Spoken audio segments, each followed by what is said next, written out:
the very first item is hash brown, and I took potato, salt and some atta, and then just mildly frying it. No cheese, trying to keep it healthy.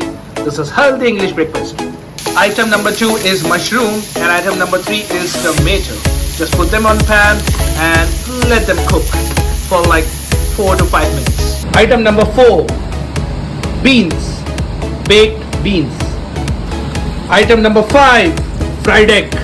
And item number 6, very important, toast. And yes, it is finally ready. Good to go. Well done, Ayush.